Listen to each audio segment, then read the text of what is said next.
Good morning. Good morning. We are here at the Unified Leadership, and Coach T.O has joined me. Not sure what happened to our two other guests. I did send them an invite again. One in the chat said, "Are we on?" And I said, "Yes," but I don't see them here. Good morning, Coach T.O. Good morning, good brother. How are you doing this morning? Exceptional. Getting better every day. See the shirt I'm wearing? John Cougar Mellencamp. Yeah, I see that. It doesn't And say Cougar, but yeah. I mean, but hey, I s- you can't. Like we said before, man. He is he's on that level, man. Him, Bruce Springsteen, Billy yeah, Joel. yeah, They're all in that pocket, man. Kenny yeah. Loggins. Oh my I know God. music, Sifu. I know music. I Yeah, love hip hop, but trust me, I love all music. And sir. yeah, I was listening to the Oak Ridge Boys the other day, man. Oh my And goodness. the Oak Ridge Boys had so much power in their voices, uh, the soul aspect of it, man. It's just music is the universal language, man. It really is. So It I'm really is. excited for you guys, man. I'm really excited for I you saw guys. him this past Sunday, and I gotta tell you, Oh, that's right. at Okay. 74 years old, 74 years old, he did a 2-hour concert nonstop. Actually, he took a 15-minute intermission, but man, one song after the other, right on. And at Yeah, bro. 74, I still think he sounds really good, right? But here's the Yes. crazy thing. Earlier on, he came on before he started this tour, right? Yeah. And he said, "I'm getting ready," while he's smoking a cigarette on the treadmill, and he's smoking a cigarette on the treadmill. It was the funniest video I've ever seen. But Yeah. he came out. When he came out, he came out with a cigarette, and then he came to the edge and he threw it, and the girl that was there, it was just a tiny little bit worn out. So she picked up the cigarette and she started smoking it. And I'm like, God, I don't know if I could do that, right? But it Yeah. was very. Then she turned it off and she's saving it now. But Mm. it was a pretty interesting time. A great concert, great show.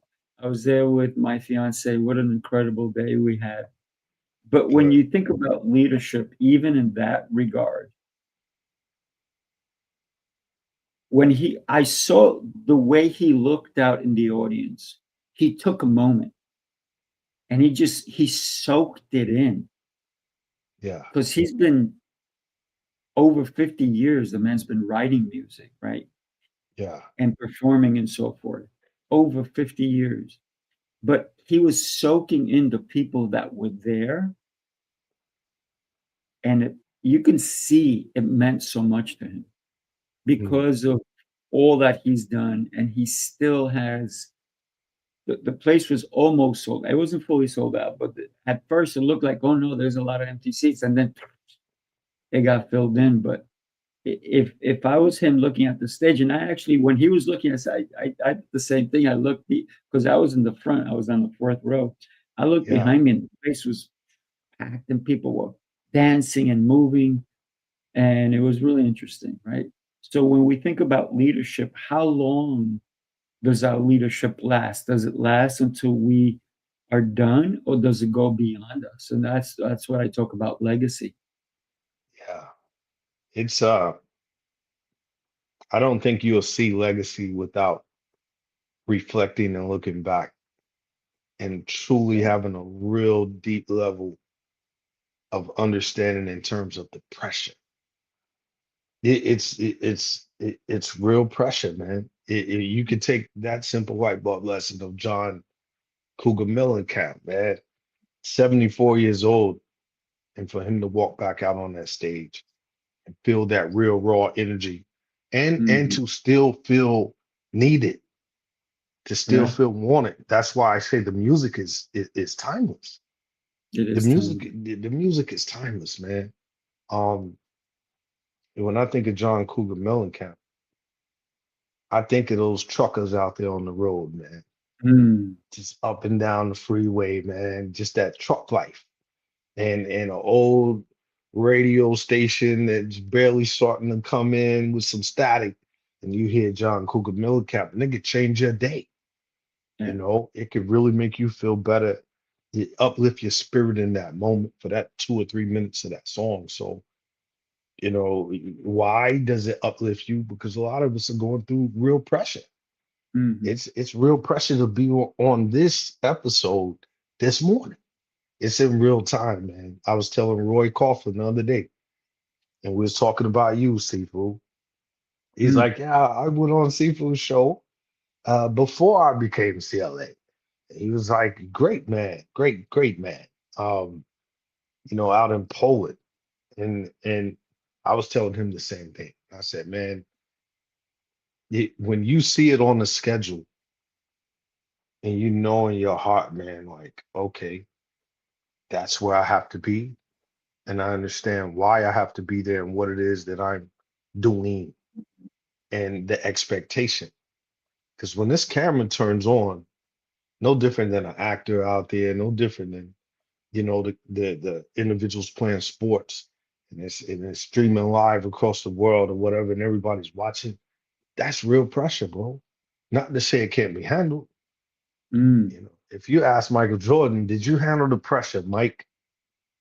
He's gonna say, "What do you think?" And that may come off as arrogant to some people, but I believe just him as an example, man. He handled the pressure, bro. He pushed through when he had the flu. So leadership under pressure, man. That I don't even think most people out there, think about the pressures that they undergo just by default. mm. Being a dad is leadership under pressure. I Oh, yeah. my sons have school orientation, and my oldest son is going in his junior year. His orientation starts at 9 o'clock. That's 23 minutes from now. Well, 33 minutes. I'm sorry. Yeah. Yeah. No, no, no. 23 minutes. I can't see that the pressure has me so I can't even do the countdown of the numbers. But all I'm saying is like, man, but what the valve seafood that releases that pressure, you have to take an action to release that pressure. Mhm. I'll say it again, Teddy Scott out there. I know you with us this morning. Good morning. I see Renee, Michael Rosa. Good Yeah. morning to the family out there.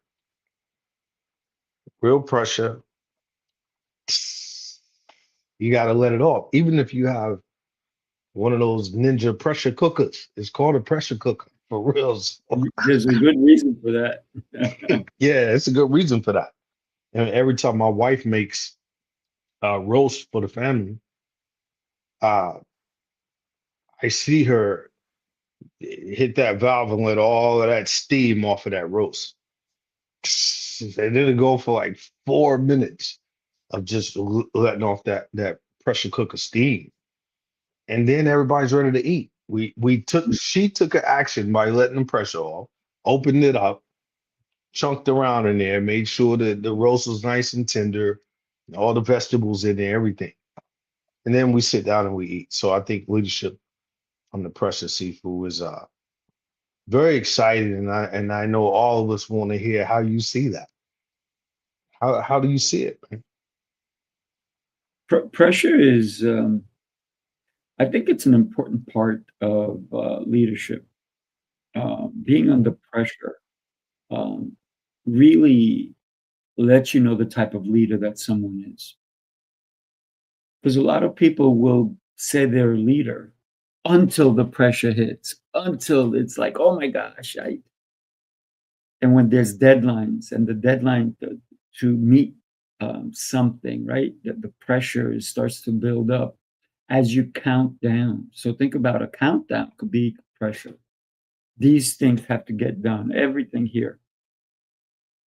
But also, it's the pressure that sometimes we take on that we don't need. because we try to take everything on instead of delegating. And sometimes delegating alleviates the pressure. So leadership under pressure doesn't always have to be, because if we attract the right people, they can help alleviate that pressure. And yes, sometimes we have to do things that are not. I mean, you talked about playing while you have a fever or this or that. I I was training a bunch of leaders, and it was 5 a.m.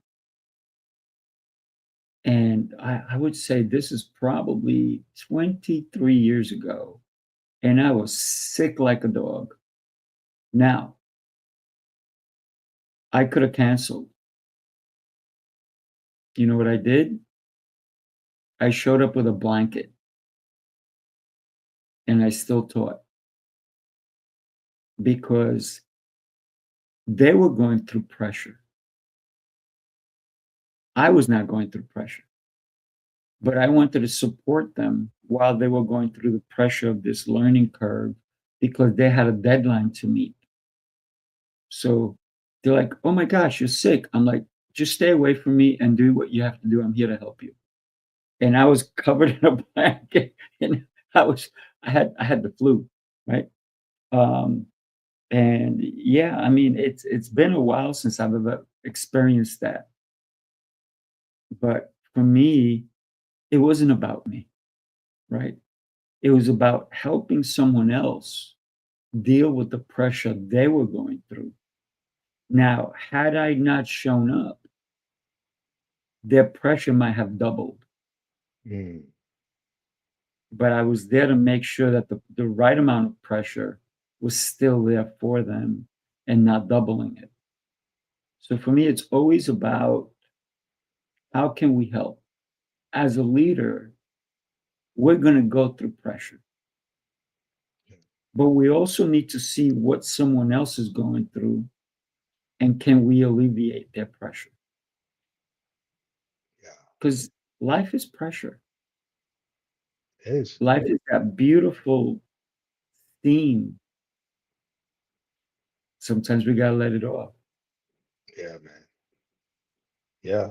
Hey, when you look at it from that aspect of pressure, just in terms of life, Mm, that's what I was saying earlier, man. It's the inevitable. It's never going to stop. And it's why the mindset is so important. You know, discipline and determination are an important part of facing all challenges in life. Show others that even in difficult situations, people can succeed. Yes, that Michael automatically makes me think about, catastrophe type things. And mm. not to bring up any negativity, anything, but I think about New York City, right up there where you are, Sifu, when nine Yes, eleven sir. happened. The city pulled together under that pressure. When you see that and you see the possibility, man, of for that one aspect of coming together, racism stops in that moment. Because nobody's thinking about it. Mm-mm. Class and how much money I have and what you don't have. Nobody's thinking about it. I watch a lot of those cop shows, Seafood. I watch those cop shows, man, and some guy, man, he either had a seizure or fell asleep or something down in Florida, but he ran off the road and he was down in a ravine and somebody saw it happen or driving behind him or whatever. But everyone around that moment rallied together. They literally jumped over the little, fender rail or whatnot, went down in the woods where his car was, and they're all working together. They finally get him out. As soon as they get him out of the car caught fire, and they drag him. He's literally, you know, like they drag him all the way up, man, to back to the road, and And you could hear the communication happening. Mm, You could hear ladies screaming in the back, someone call 911. Someone, if you can, ma'am, bring some blankets from your car. You know, mm, they did everything they needed to do until the paramedics got there. I it's it's kind of a love and hate thing because as a Marine, man, I just felt it, man. That's why I got my eyes closed and I'm just like shake it off a little bit. That's what you call PTSD.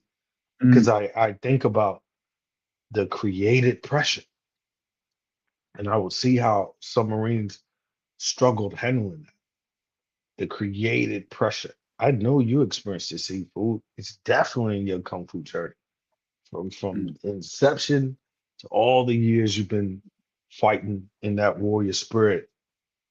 You dealt with created pressure, bro. And I guess what I'm saying is, and asking why in the moment of dealing with the heartaches of that pressure, why are they doing this to me? Why? Like, why does it have to be this difficult? Only for you to realize when difficult times really do come, you can handle it. So,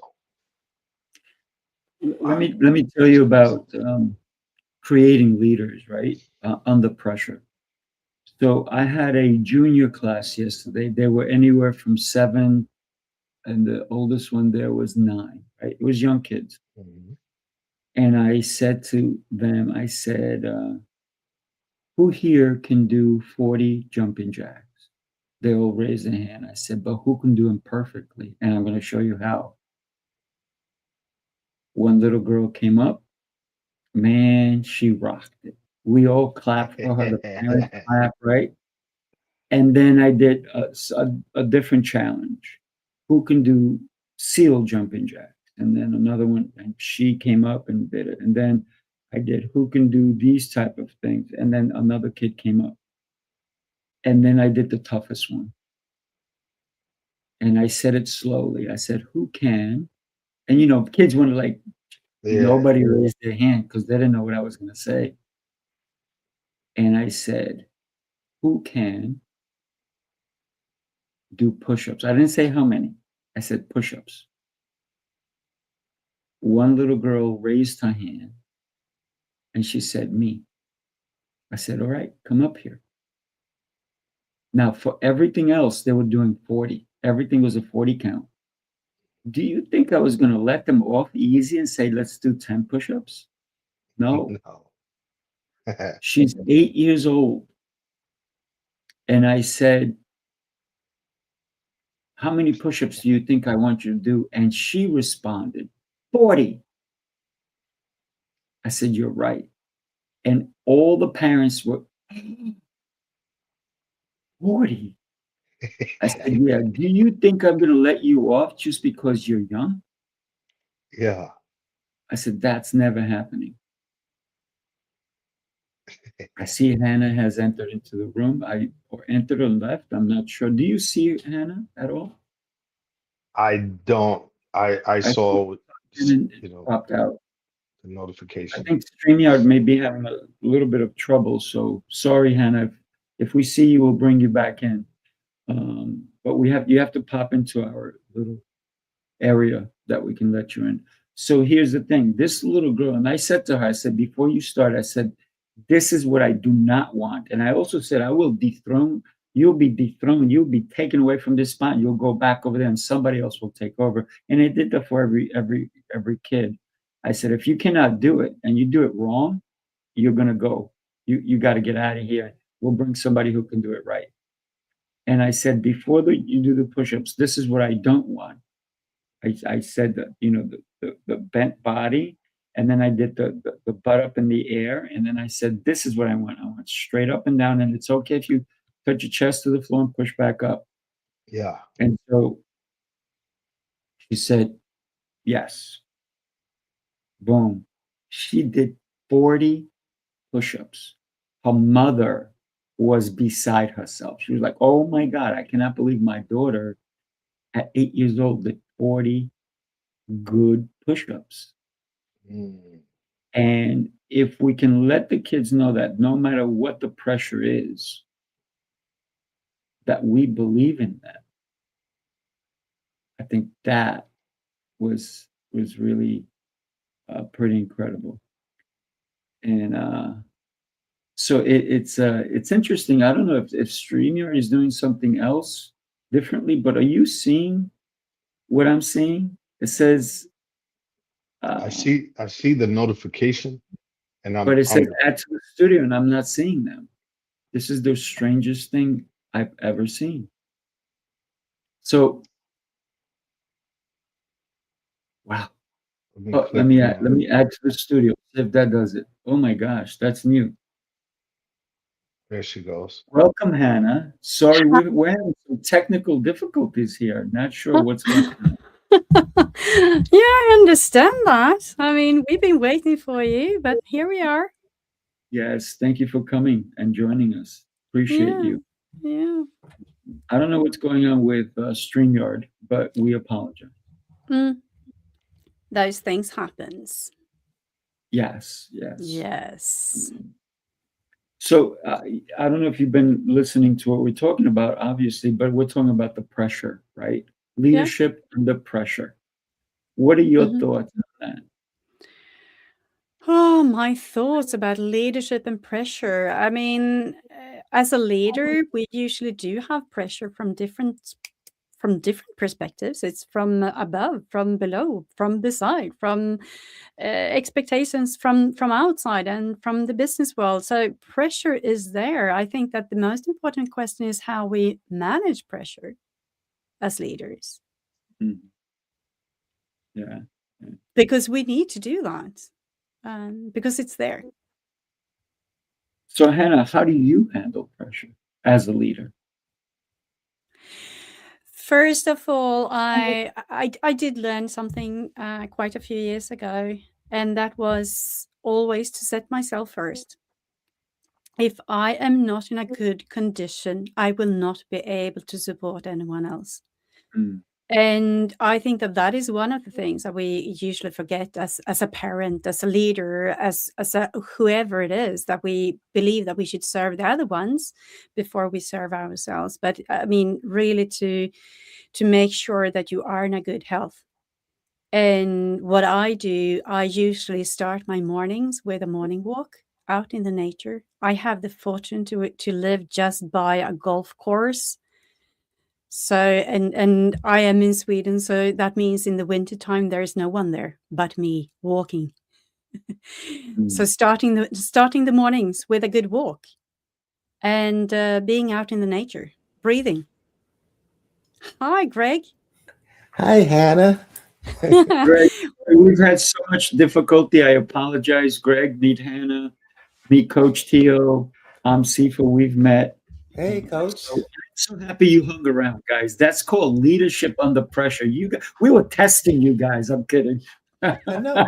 And to, Hannah to and be I, honest, I had that in my mind for a few minutes. I did have that. Oh, is this a test? Are we going to be a little bit nervous now, or what's going to happen? So yeah, but we now did Hannah good. and I gonna get connected on LinkedIn, so we don't appreciate y'all introducing us, but we got it from here. Yes, yes.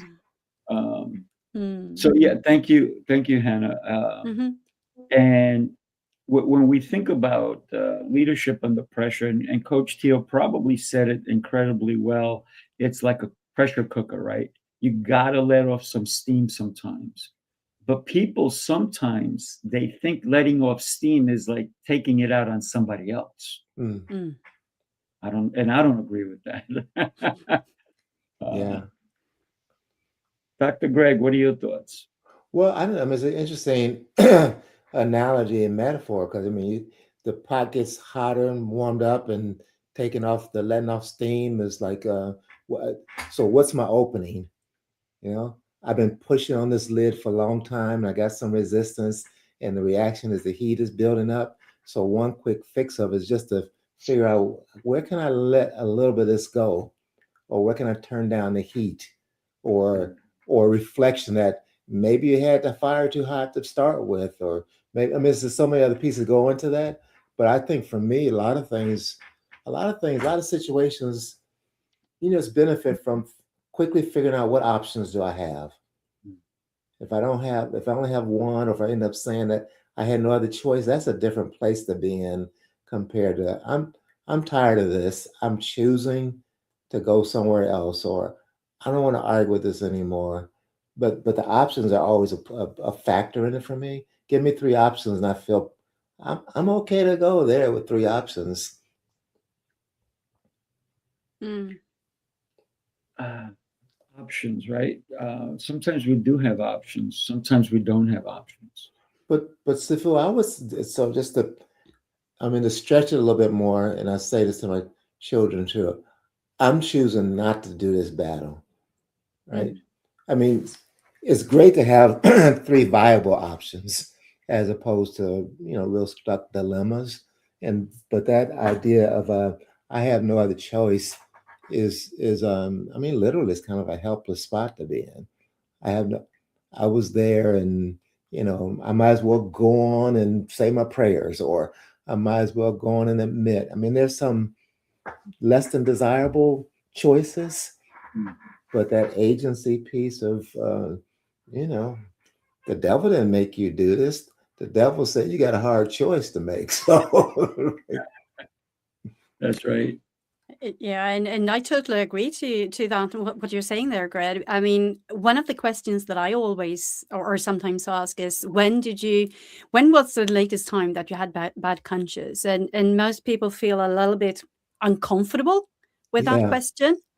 But Yeah. what I mean with that is that when you make active decisions, then you don't need to have bad conscience. Mm-hmm. Because then you know which choice or the reason for the decision that you took. Yeah. Well, and if I add to that, Hannah, I think it's this is kind of the ideal situation in that slow motion world.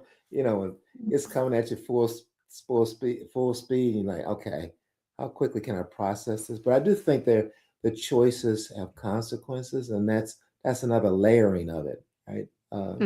I got bad choices, and if the truth is I've got to sell my house, then that means at least I got a car that's big enough for me to sleep in for a while, and so it's what are the ripple effects that kind of come after the choice? That's another way for me to think about it too. Yeah.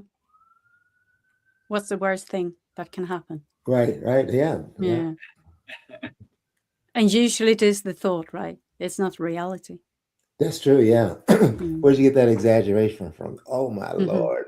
The whole world is going to go down, and Coach Claire's going to say, I don't know why you got that dude.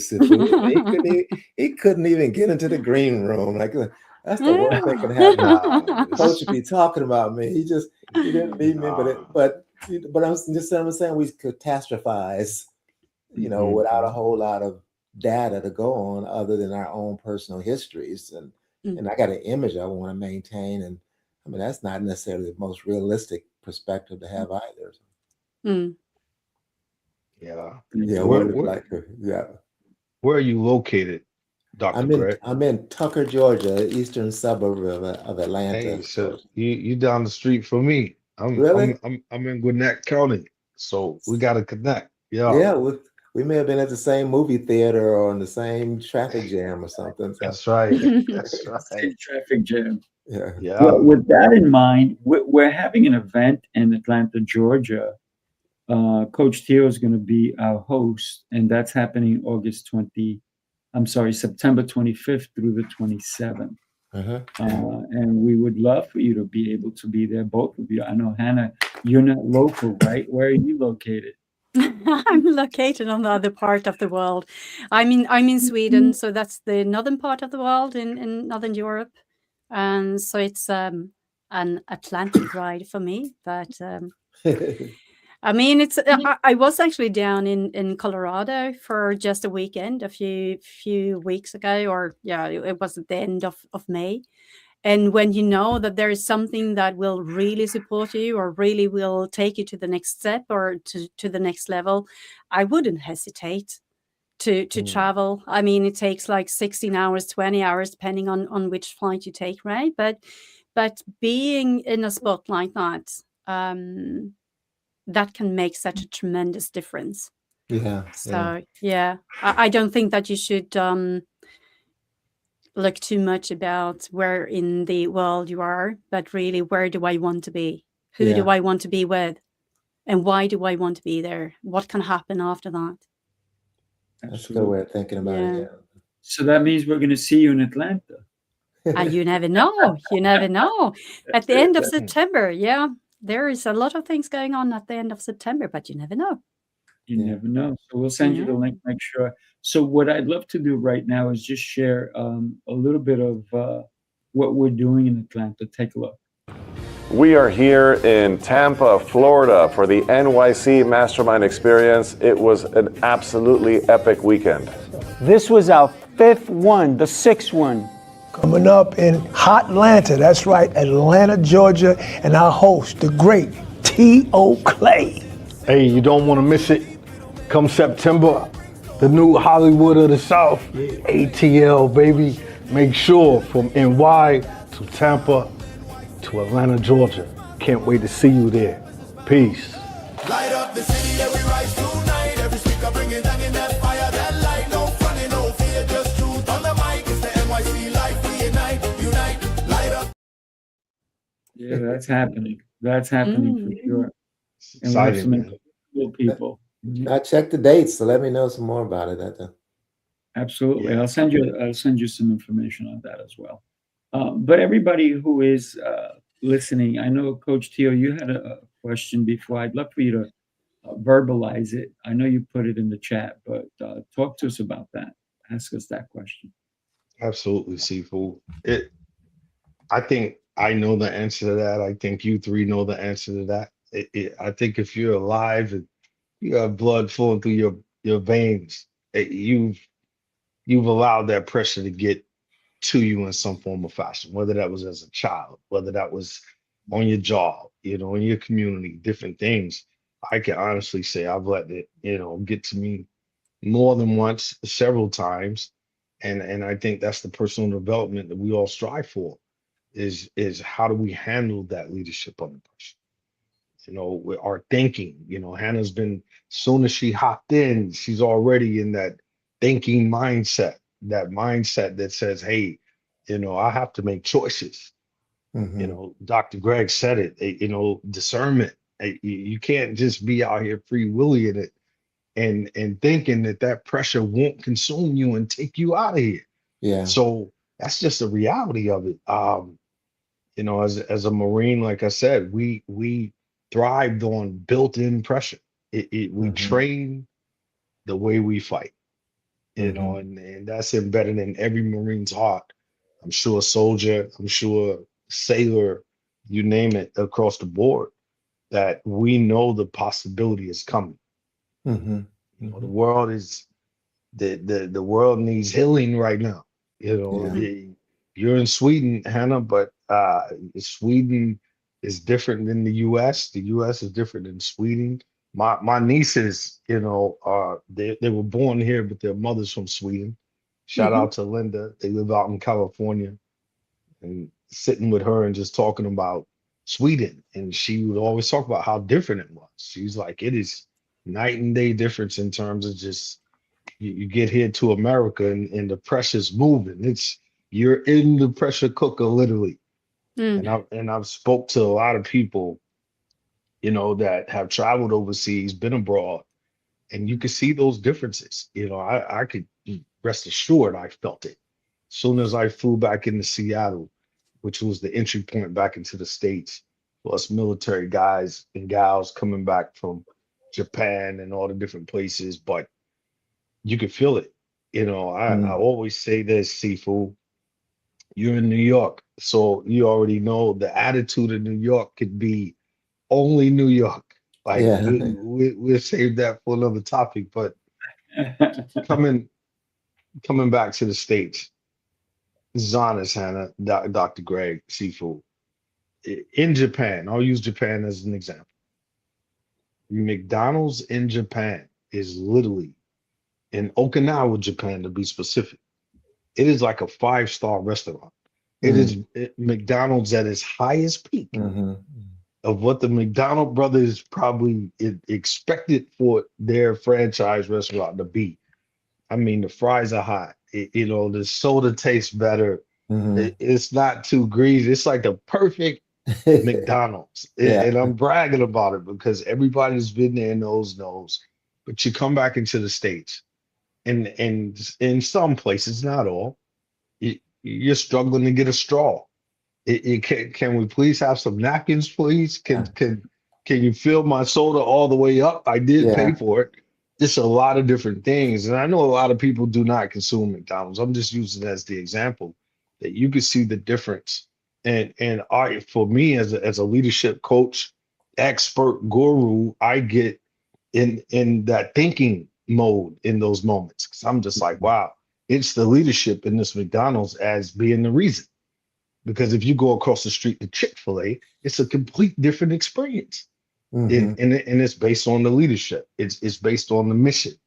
So what do you all think about that, man? Not specifically just the states being different, but just overall the leadership being able to handle pressure to where performance and effectiveness is much better for the populace. What do you all think about that? One of the things that I'm thinking about when you say that, and I do agree in some extent, but I disagree in others. I mean, I've been working with leaders all over the globe, so I've had all those different situations, and I'm smiling when you're talking about Japan because I mean they are really, they see details in a totally different way than people from US and so on and so forth. However, what I'm thinking about as well is that there is a huge difference between effectiveness and efficiency. Mhm. And I think that is one of the things that we usually mix up as well.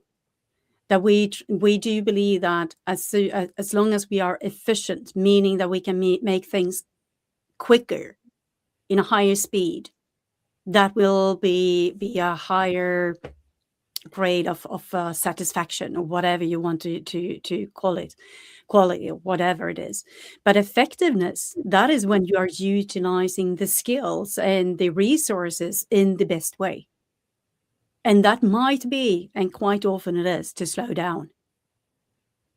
Yeah. So, That's interesting. so the connection there with the pressure as well. I mean, really to slow down and think about what is it that we really want to achieve here. Yeah, I would add that in the helpful connection, coach, about the leadership impact on managing pressure, because I've seen instances both personally and then with leaders that in that pressure situation, what's going to get me out of it? Is it just focus on the immediate? Because sometimes people will say, "Don't worry about that. Just stay focused. Do this piece of it." And I haven't served in the military, so I'm generalizing that, but that notion of the mission being centered. But I'm just trying to add also that it's the time focus of that, the timing of that focus in this moment. Let me be real clear about what I'm trying to do. So all we need to do right now is make sure we get this assembly line up and running. Just focus in on that one, right? But it is an alternative to that too, which is more like stay focused down the road, right? And to give you a real quick analogy, I went to this Porsche driving course. You know, you get to drive fast cars, and they had this little exercise in there that was, the driver said, when you take off here, something's going to hit the back end of the car, and it's got water on the concrete, so you don't know which way you're going to slide. I'm from Cleveland, Ohio, with the snow, Hannah, so I know you turn this way with this, and I just couldn't get it right. And what he said was, "What are you looking at?" I said, "The front of the car." He said, "That's the problem. Because the front of the car just tells you how much you're spending. If you look down the road to that sign, then it'll keep you focused. So even if, my body's over here, but my focus is here. So it's mission and it's centered, like, what should I worry about today? But there's this other less mobile piece. That's the North Star, people would say, but the undercurrent mission. And even on a personal standpoint, when somebody's, literally or figuratively slapping me around, I'm trying to say, look, there's a piece that I'm not going to go to. I'm not going. So that centrality of what's the focus, I mean, that's the part that holds me under pressure. I mean, under pressure. And the last thing I'll say, which is my wife said to me last week, you know, you're the eye of my storm. And I thought, oh, that's like teary eyed, but it's that feeling, right? I mean, whatever the turbulence is, can you stay focused on why am I here to start with, and what can I do in this moment? And I think some leaders don't do that. They just say, Hannah, don't ask me, just do it. But you don't know what the big picture is. And there, I agree. And when as you are riding fast cars, I have been riding horseback riding, and it's the same thing there. I mean, you can just sit on the horse, and then you can feel and think, I'm going that direction. You don't need to really take the whatever it's called in English, to get the horse where you want. It's just that you need to know exactly where you want to go, and that the horse will feel it. So I totally agree with you there. That's a good metaphor with the quick cars as well, spinning around. Yeah. It's the destination, right? The destination is what we really should be focused on. When I was teaching somebody how to ride a bike, I said to them, do you see that tree over there? They're like, yes. I said, if you keep staring at that tree, guess what you're going to find yourself in? So I said, don't look at the tree, look at the road ahead of you. Yeah. Because if you keep looking at the tree, somehow you're going to be on it. Yeah. So don't focus on the tree. Don't focus on that hole over there. Don't focus on these other things, but focus where you're going. So I believe the destination is one of the things that will allow a leader to really understand that even though we may be feeling the pressure to a deadline, the pressure to get something done, the assembly line, whatever it is, to get the packaging right, the destination is the most important part. But the process of the destination, and you talked about it before, Hannah, is efficiency or effectiveness. Is, do we process this destination? How do we get there? It's not about how fast we get there, but how do we treat the people along the way? How do we take care of the, how do we take care of the environment? How do we take care of everything once we reach our destination?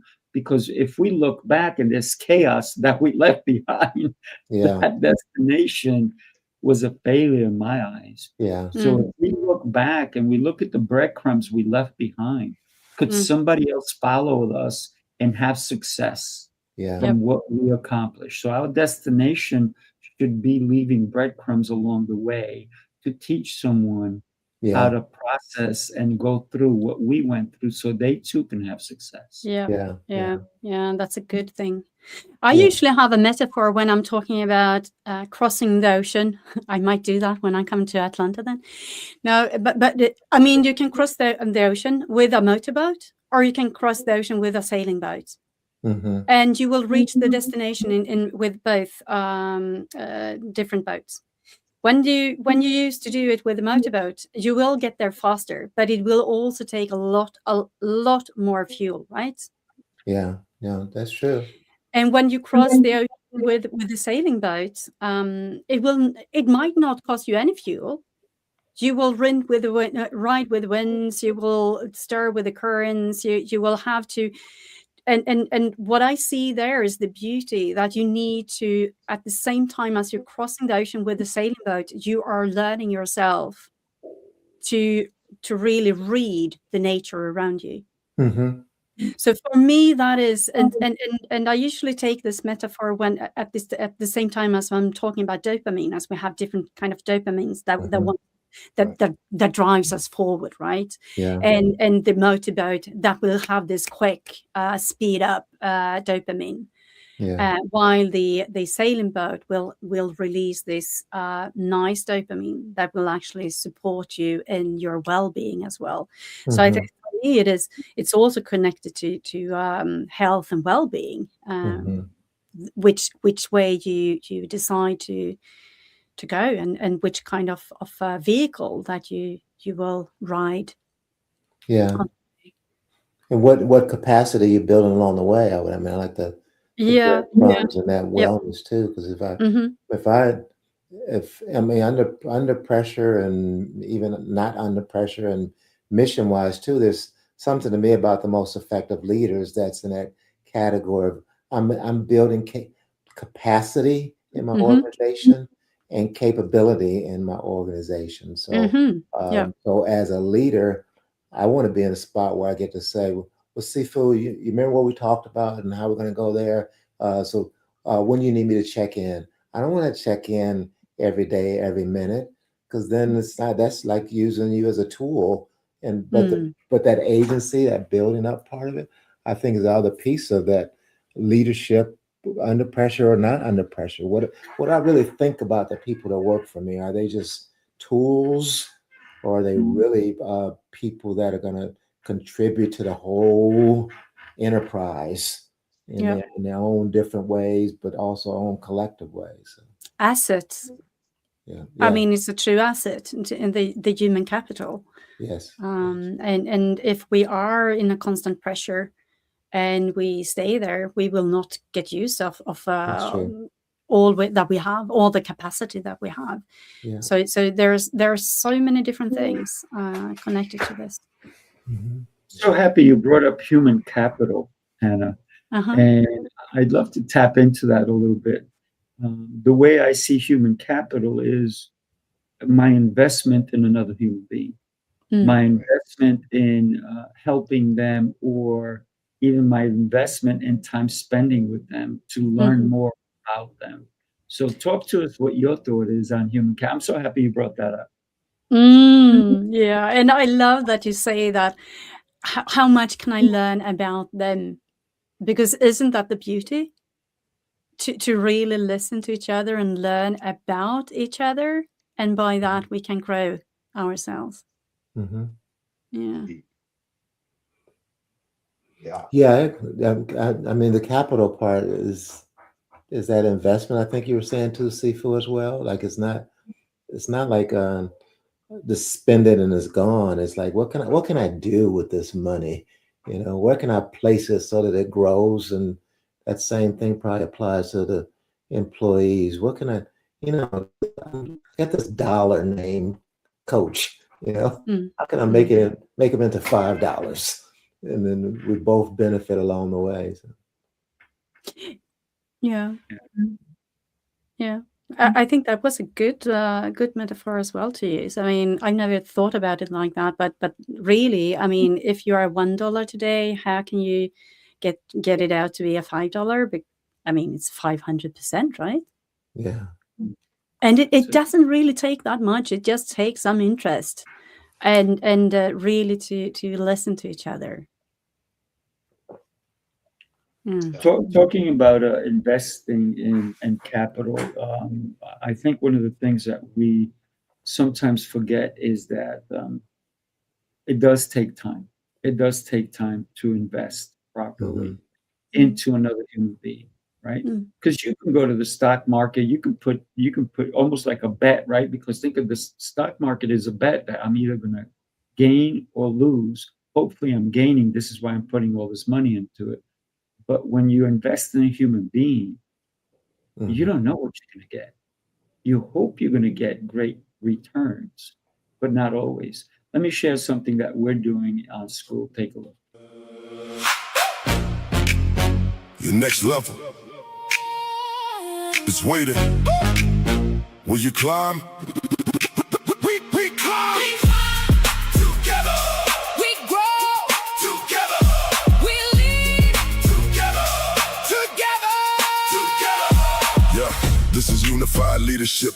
Purpose, character, conviction, wisdom, connection, impact. Together we become more. Bring your vision. Bring your fire. One community. One heartbeat. One mission. Keep climbing. Keep growing. Unified Leadership Academy. Unified Leadership Academy. Unified Leadership Academy. Stronger together. One community. One future. Join us. On school soul. Where leaders connect. Where true leaders grow. Where leadership never stands still. Keep climbing. Climb higher.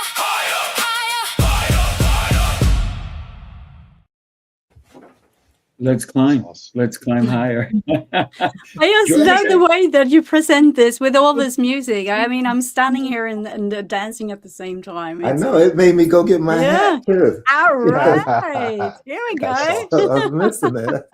That's good to we go. would be honored if you both joined our school community. It's a brand new community, and it's about building. It's all about leadership.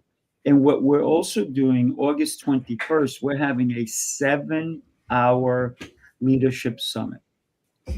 7 hours of leadership. We have 11 leaders who are going to be going through this whole journey. Eventually, we'd love to have you guys on there as well.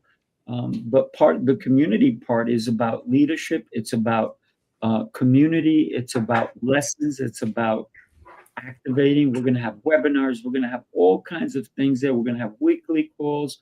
It's going to be a huge community. And right now, it's tiny, right? We planted the seeds, but like every seed, we need to water it. But we also need to make sure that it's the right ingredients that are coming in. So we'd love to have you both be part of Unified Leadership Academy on school. And the link is going across the bottom. When I send you the link for joining us in Atlanta, I'll also send you the link to join us for school community. Great. Sounds great. What's that audience? Would you mind just one other? I know you're gonna send a link, but what's the audience for the school, the Unified? Okay. We're looking for the audience, or if you will, it's leaders in all capacities, whether they're a student getting into leadership roles, or they're already a CEO, or they're a manager, or they're just getting into that pace, or they've been doing it for 20, 30 years. Okay. And it's about learning and growing together. Okay. Thanks. Yeah, absolutely. It's Sifu and I, when we came together, Dr. Greg, we, with a military background, martial arts background, entrepreneurship, we just wanted to fuse together. And when you look at that logo, we're living it out in this moment. We got Hanna all the way out in beautiful Sweden, individuals from Australia, around the globe, and that's it. I mean, and we consider ourselves a think tank, and everybody contributes. It's not everybody is not. It's not all about the whiffle. It's about what's in it for all of us, and how we make this impact to globally try to change the world for the better. That's what it's about. Like, Hanna There's our mentioned, logo, right? Yeah, Look at our logo. man. I see my flag there. Yeah, it's real. Yeah. So It's real. and you're here, Dr. Greg. So I don't know if you're familiar with the Castleberry district down by Mercedes-Benz Stadium. Yeah. That's where we'll be. Everything is right there within that corridor of that art district. Individuals flying in from California to Dallas, New York, North Carolina, they coming from everywhere. And we love to keep it intimate, where real learning really occurs, where connections occur. It's not just an event to come and, we look good for the moment, and then you don't hear from nobody for another year or whatnot. That's not how we operate. We're real authentic people. There's no ego and all the craziness, because I promise you, I wouldn't be anything attached to it if it was. So for both of you, we love to have your expertise, your knowledge, your leadership, how you see things. Like you heard Hanna say, hey, I agree, T.O, and I disagree. That's what we love. Sure. We're not sitting here like everything is just on this one side of the pie. No, we sharpen each other's blade for real. Sure. That's what it's all about. I mean, I understand effectiveness. I understand efficiency, but the background that I come from, it's sometimes a pressure cooker that, you look at it from the standpoint of life or death. It's quick decisions, but it's really controlled chaos. Yeah, That's what we were talking about before you all came on. before you all came on, we were speaking on that. How do you handle pressure in a manner which you only have a split second to think? Yeah. It's called muscle memory. You know, we Mhm. train the way we fight. If we're going to be efficient, Mhm. you know, we have to understand the effective aspect of it, because that's what the commanders want. The commanders want effectiveness. You know, you could fire on a target all stinking day, but if you're not effective, which we call fire for effect, then what's the break? There's a gap somewhere. We have to go back to look at the aspects of the training and the efficiency of that training in order for it to become muscle memory. So the same thing I look at from the leadership standpoint with McDonald's, it's an 18-year-old most of the time. You know, at least down the street from my house is all little young kids working in these restaurants. And it's like, okay, well, can you expect that level of efficiency out of that 18-year-old? Or can you effectively say that this individual really cares about the destination? Because again, we could sit here on the screen and talk about the destination and working in Fortune 500 and all of that, but some of these youth out here, the guidance is not there right in front of them. So, you know, like I said, these are the conversations we have, and these are the topics. Sifu comes up with these topics every week. And I've seen tears on unified leadership because someone is so passionate about that effectiveness in which we're discussing in these topics. And that's what we love. You know, I've never met either one of you, but I know you're a leader because you wouldn't be here. You know, like you said, you wake up every single day. You've learned from the journey. You're still learning. We're all still learning. So how do we bring that together and go back and effectively, you know, help our communities, man, help the individuals. So Sifu said it best. And I really think about it with the school community. Everybody's talking about leadership in some form or fashion. If you go in the school community and type leadership, it's going to pop up 10 pages worth of leaders saying, hey, I'm the leader. Come and listen to me. Listen to me. But what separates us is, Dr. Greg, Hanna, Bethany Stone, Craig Eggleston, Lancelot Theobald, all of these different perspectives coming in this one pot. And what makes that so special, you're talking about individuals, not only from the different industries, but you're talking about individuals that are humble enough to say, hey, this is my journey. It's a gentleman in the chat right now talking about real addiction. If you can't walk out of your front door right now and see the plagues that's happening around in your own community, it's something to really think about. Because I know when I walk out my front door, there's young men that don't have fathers in the home.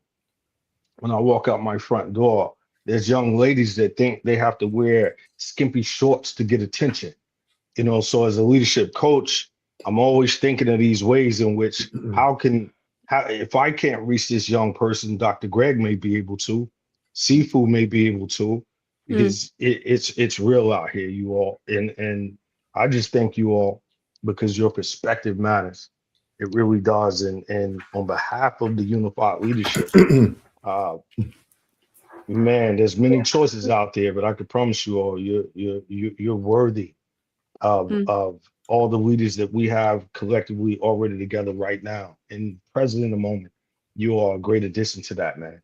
So please check it out. Please. No, appreciate everything you said, Coach. I think the other part while you're talking that struck me was that because you said leadership, we've been going from leader to leadership, and that's the broader lens, leadership. So whether I have the title or not, you're talking about the brother I meet outside the door, or the sister over there, or that introverted person in at work. I just want people to understand that everything you do or don't do has an impact on everybody else around you. And so, how do I influence and impact people? even with or without the title of leader, it's that influence and impact piece that's core to me about it. And then the other thing, the other reaction I had, Sifu knows this. I do judo, so my judo Okay. class last night, I was saying, look, I need your brain to be ahead of your body, because they want to do the competitive stuff, and we were just working on that nanosecond. Yeah. When you start into the throw, there's a freezer right there. The next thing happen could be disastrous for you or for them. So how do Right. you tune yourself into what's my next move that's going to have consequences? And I mean, it was like an hour and a half of working on that little 1 second moment in the throw. But that's the muscle. That's what I was trying to say. Muscle That's the memory. muscle Yes, memory. Because sir. when we go Yes, sir. live, you don't have Yeah. time to think, but you're not thoughtless. You just don't have time to think because you already thought about it in advance. So You train the efficiency. That's what it is. yeah. Because most are leaning in with their chest. What's the one actor, Michael J. White? Is that his name? Sifu? Where he's talking about Floyd Mayweather, one of the greatest to get in the Yeah. ring. I'm a Ali fanatic, but much respect to Mayweather in the ring. But he's talking about how Dr. Greg, he leans in with the chest, and a lot of times that telegraphing is all he was basically saying. Yeah. Whereas if you lead with just here without moving your body, how much more effective. It's so much more effective when people see the lunge coming. With most fighters, that's what they do. All the momentum, the generated force here. But if you just pop, so yeah, I got choices. Yeah. it's amazing, man. It really is. It's amazing. It's interesting, Dr. Greg, that you're talking about doing a throw yesterday and working on the nuances of it. I was teaching throwing yesterday, and one of my students was having a really hard time, and you can see he was getting frustrated. And I said, it's the details that matter. So focus on these tiny little things that I'm showing you, and then eventually, the more he did it, the more he did it. Yeah. So persistence is also the other thing, and being consecutive with it also helps. I have one more video I want to share with you guys before we wrap it up. Okay. One more. Take a look. Let's get after this. Leadership isn't a title. Pressure makes leaders. Unified leadership. Unified leadership. Pressure makes leaders. Fire reveals truth. Forged in the struggle, built to break through. Unified leadership. We stand when it's hard. Different voices, one vision. Together we spar. Built through connection, stronger as one. Changing tomorrow by what we've begun. Unified leadership. Feel the fire ignite. When leaders unite, the future burns bright. Sifu Rafael with the vision and voice. Built through discipline, pressure and choice. Coach T.O. battle tested and tried, turning trials into purpose, helping leaders rise. Pressure Doesn't break you, it reveals you. you are the steel. Pressure makes leader, leader, leader, leader, leader, leader. Unified leadership. Raise the bar. Raise the bar. Unified leadership.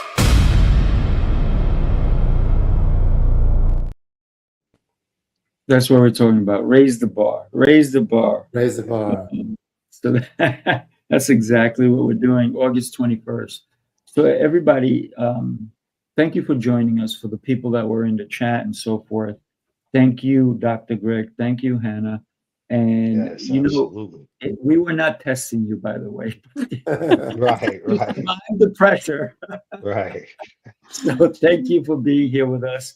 And everybody, if you understand the value of what we're bringing together, share this episode with somebody, because somebody may be going through pressure that you don't even know, and they're keeping it quiet. And sometimes that pressure will make somebody do something wrong in their own lives or in the lives of others. So sometimes they need someone to come over and say, hey, how you doing? So maybe sharing this episode will help in any way. We don't know until they see it for themselves. So thank you for being here with us. Really, really appreciate you. Coach T, always an honor to do a show with you, brother. Absolutely. Appreciate Ditto. you, Arthur. Thank you. All right. God bless everybody. Take Talk to you care. guys soon. Yeah. Look forward to it. Take care.